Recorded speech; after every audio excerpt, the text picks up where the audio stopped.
trying to ask you to define what is a great author voice, how do I achieve one, is kind of an empty quest. But I'm going to try anyway.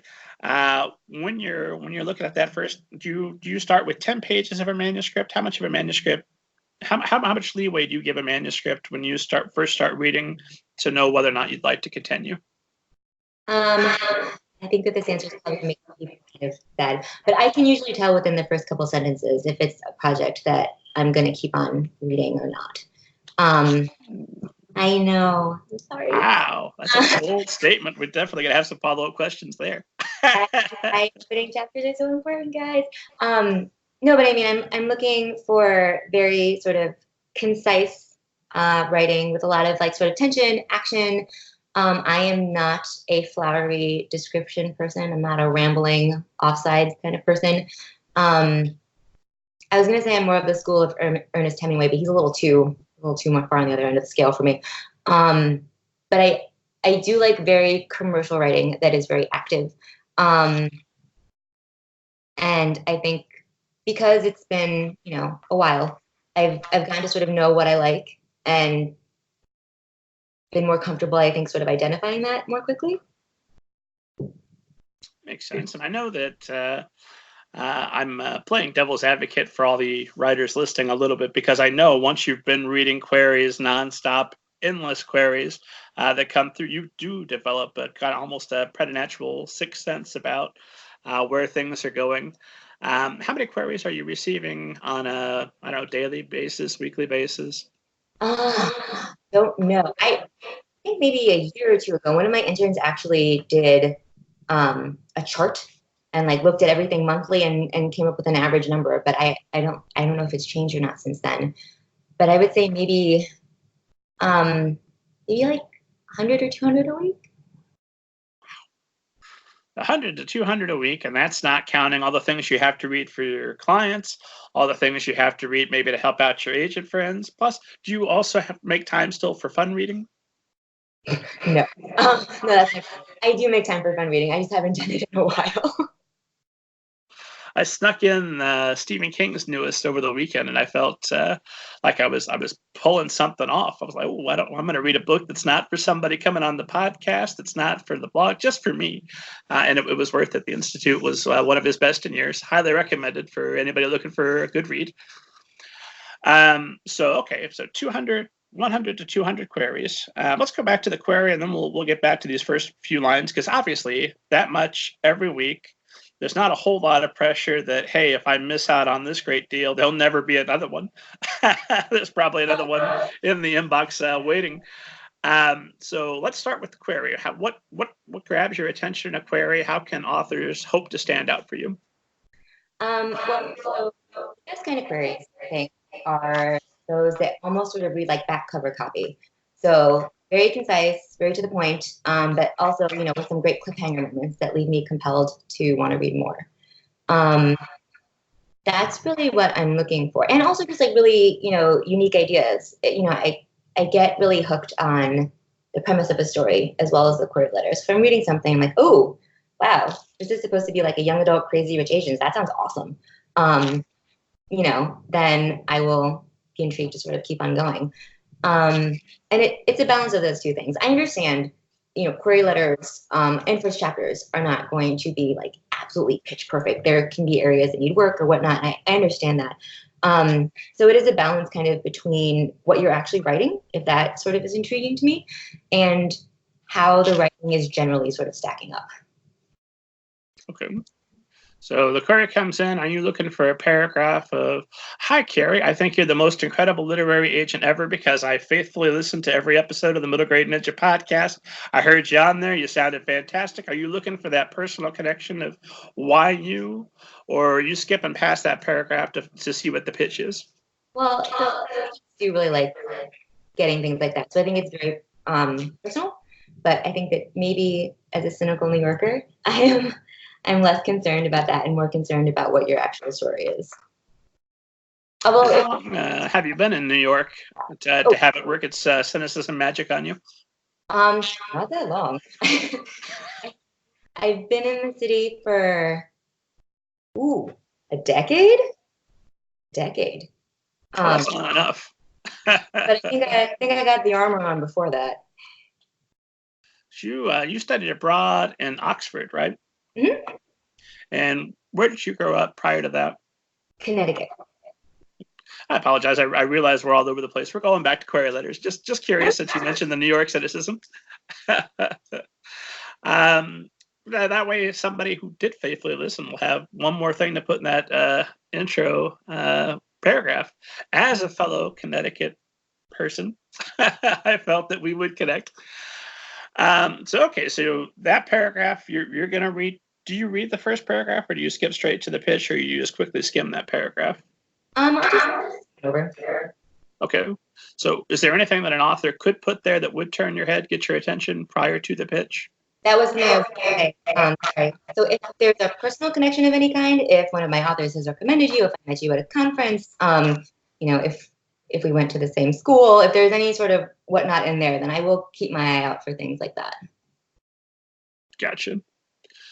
And then, okay, so the pitch comes, and how long is an acceptable pitch? Does it need to be down to one paragraph? Will you put up with 3 paragraphs, 10? What is a little too short? Somewhere in like the 3 to 4 range is probably optimal for me.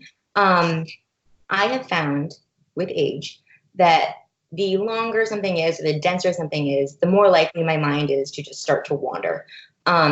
So I prefer things to be very to the point. So if I've got a 200,000 word novel, you're not the agent to send that one to? Well, no, that depends. If it's a story that needs to be 200,000 words and you have been, if you have a fast moving plot and all of that, then I'm still down for it. But if you are, doing a lot of like description, well, I kind of think of description as something that should be sort of scattered throughout the manuscript so that it kind of hints at things that you want the reader to understand about world building, people's emotions or whatnot. And obviously always showing description instead of telling. I think that the other kind of description, which is, a lot of adjectives, a lot of very like vivid imagery, is less my style. And I kind of think of it as sort of being almost like micromanaging the reader's imagination in a way, which is just not something that I personally like. Gotcha. So brief description, to the point, give me a few outstanding details so I can orientate myself within the world of the story and then move on. Mm-hmm. Gotcha. I always pick on Anne Rice, but Anne Rice wrote The Witching Hour, and I swear to God, half of that novel, it's an unbelievably compelling novel, but half of it is description. And I felt like by the time I read it, I could have drawn a perfect picture of the house that the witches live in and all the generations go through. Same thing with all the vampires. I know just from a picture which one's which. Like, oh yeah, nope, but they've been well described to me. And Anne Rice is one of those that I feel confident picking on. I try never to author shame. I don't pick on authors that I think I might run into. But Anne Rice, she's big enough that she's not concerned what we're saying about her. She's over it. Maybe she listens faithfully up till this episode. Now she's heartbroken and devastated. I'm sorry, Miss Rice. And going down the script. So as far as, before we go back to those couple of lines that readers have or authors have to wow you with, within the query itself, other than the pitch for the story, well, let's stick with the pitch for a minute. What does a good pitch look like to you? What gets your attention? I sort of described what I'm looking for as being kind of like what you would see on back cover copy, and that pretty much holds true in general for what I'm looking for. So, like a very like snappy introduction, an explanation of what the conflict is, and then sort of like a cliffhanger-ish that's waiting for me to read more. I don't love synopses in queries. I will sometimes ask for a synopsis when I request something separately, but I don't really love queries that sort of wrap up everything for you right in those few paragraphs. So you're less likely to be intrigued if they explicitly state the ending? Yeah, or just, I don't know. There's something about a synopsis, even if, you're doing it within a couple of paragraphs, that just reads a little bit differently from a query that's kind of like following that back cover copy rule that I was talking about. I think that there's something about synopses that make them just sort of like chronological outlines. Like first we did this, then we did that, finally this happened. And I feel like I lose some of the sense of a person's writing sometimes when I'm reading something that reads like a synopsis or is a synopsis. Okay. So I can't say like, you won't believe this amazing surprise ending, and it is. I think that's not going to do it for you. Do you want to know genre, age group, all that kind of stuff? Mm-hmm. No, I do want to genre. I think that actually is an important thing for authors to do some research on, because in the past I've gotten queries where someone just says, this is my work of commercial fiction, just like the broadest thing they can think of, or women's fiction when it's actually romance. Or I think that it's important to do the research and figure out what your genre is, in general, not just for your query letter, but also so you know what you should be writing about, like what the market is, what other people have done in that genre recently. But yeah, no, sorry, that was my very long-winded way of saying yes, genre. No such thing as long-winded on this show. I want to hear everything you have to say. I do love that idea, though. I've written commercial fiction. It will be loved by readers. Everyone. Wouldn't it be nice? How about comparables? Do you like a couple of comparables? I do think they are serving a purpose. Because sometimes you have a book that's like so weird that you can really only be like, it's Veronica Mars meets Ancient Aliens, and that gives you like a perfect little snapshot. I think sometimes people think that they need to do it, and if I can understand in the query like the gist of what this story is, I don't need comp titles on top of it to just reinforce that. I would really only like to see them if there's something that you feel really needs to be included. So when you go to, we're going to break this down into multiple steps, but when you go to pitch the novel, I assume at some point you're going to use comparables to arm the editors with, right? Not always. Sometimes query letters, sometimes I won't.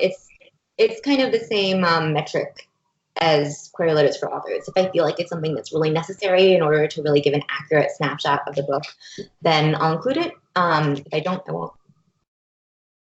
Gotcha. Okay. So a paragraph introduction. Hi, Carrie. I heard you on the Middle Grade Ninja podcast. We're both Oxford graduates, and I grew up in Connecticut. Freaky, right? That's paragraph one. The next 3 or 4 paragraphs are, here's my pitch for the book. Veronica Mars meets Ancient Aliens. Love that pitch. If that doesn't exist yet, it needs to. Somebody write that book. That sounds great. Anything else in the query that's going to catch your attention or that you'd like to see?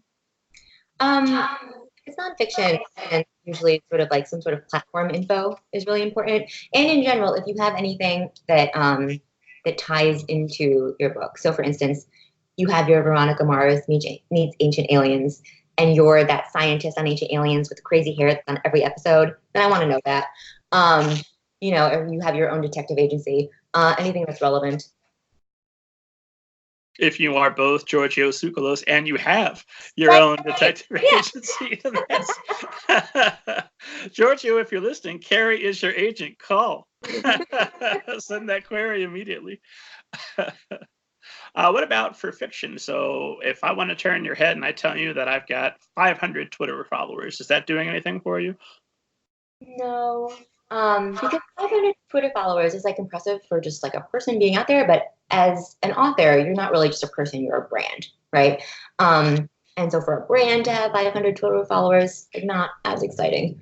I don't think that there's like a standard number that wows people, but probably above like 10,000 or something like that. Okay. Yeah, no, I specifically picked a dreadful number that you shouldn't brag about. 500 Twitter followers. Shh, keep that to yourself.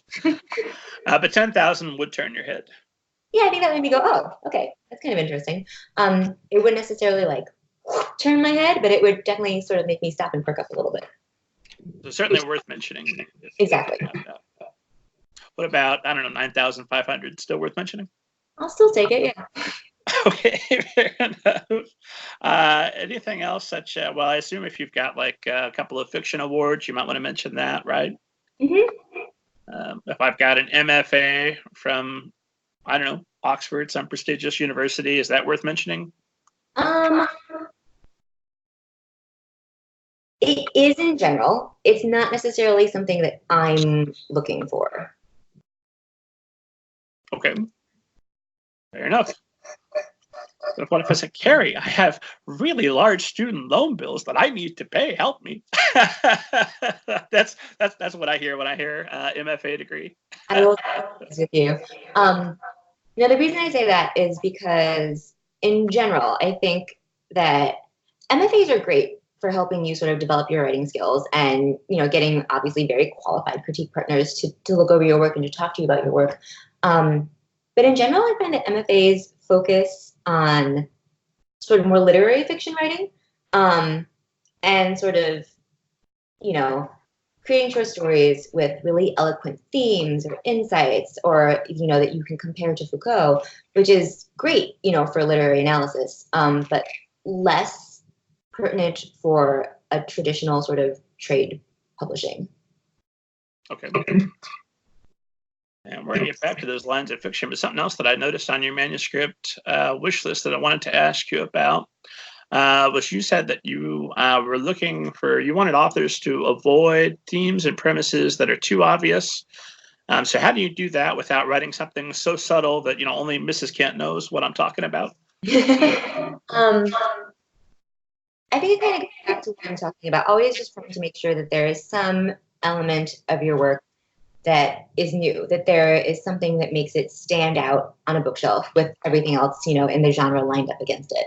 So, you know, if you're having, like, for instance, a very Princess Diaries kind of book, right, where someone is thrust into this new wonderful situation and thinks that she's fallen in love with somebody, but he's actually evil, and, like, the person that she had from her childhood is actually the one that she should be with. There should be something else about it that is unique in some way, or something that makes it high concept. So, and I know that term confuses a lot of people sometimes. So high concept is just something that you can say in a sentence that makes your book sound really sort of amazing. And if your one sentence pitch for your book is, it's like Cinderella, but now, that's less exciting than, you know, I guess Veronica Mars meets Ancient Aliens, right? That's super high concept. It's really unique and individual. Sorry, that answer kind of? Yeah, no, I think that, yeah, you want something that stands out that we haven't seen 1,000 times. And high concept, basically, I would think almost Ancient Aliens with anything. This is going to be high concept, right? Except the creation of the pyramids. That one I think is like everyone knows that. That's like something we talked about a lot. Fair enough. We don't want that one. I'm trying to think what would be too low. I don't know. I re-examined my relationship with my mother that was impacted by Ancient Aliens. Hey! It's something. Go on. Why won't the Ancient Aliens let you understand me, Mom? That's my picture in